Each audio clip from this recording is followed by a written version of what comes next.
Hey, Chris Mack here. Welcome back to 3-Minute Business Tip. So today I'm talking about cash flow. Now, if you are not excited, if that does not interest you, get excited because this is so important to your business. And this topic, there's so many things to discuss when it comes to cash flow that I've actually had to re-record this a few times because I looked down and it's like 6 minutes already and I haven't even touched on what I wanted to talk about. So I'm going to be very specific right now. I'm going to simply address when you are making a purchase to invest in your business, how you need to be considering your cash flow.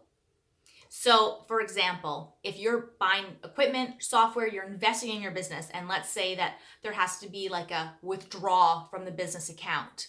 Depending on how much money you have in your account, depending on your operating account, depending on what you need to be paying every month to run your business, how much revenue you on average receive, how much revenue you're projecting you're going to receive, all of these things we need to consider. If taking a lump sum out of your operating account is going to impact your cash flow, then the answer is no, leave the money there. Do not even think about it, leave the money there. Because considering something like a leasing or a financing option where you're making a smaller payment monthly and hopefully no more than around 24 months or so, is going to be much more beneficial to your cash flow because it's a smaller disruption each month. And because you're making a smart investment and you're investing in something that's going to produce revenue for your business, that new product or new software, whatever it is that you're investing in, is going to create more revenue.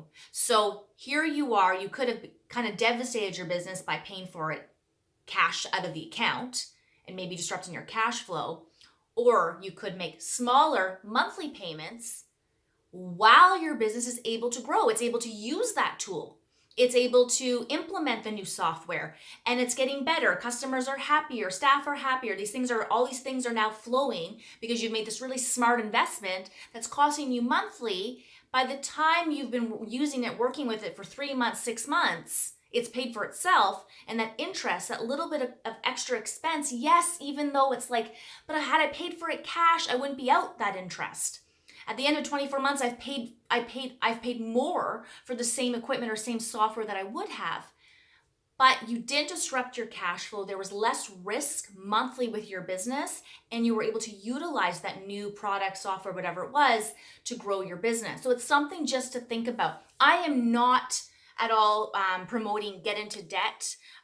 In fact, I'm saying make very smart investments. Make sure that product or that software is worth it. And I say product doesn't necessarily mean it could be equipment, it could be inventory, it could be many things. So make sure it's worth it and always ask yourself, how is this investment going to produce revenue for my company?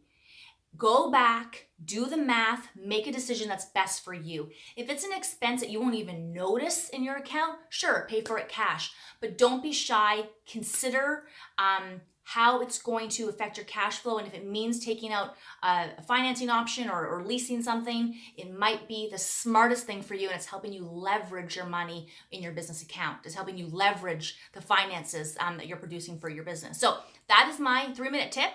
I really try to keep it to 3 minutes, but whatever. Take what you will. If you have any questions, let me know, comment, and I'll either include it in my next video or answer you directly. So thank you so much. Take what you will. Have a great day. Bye.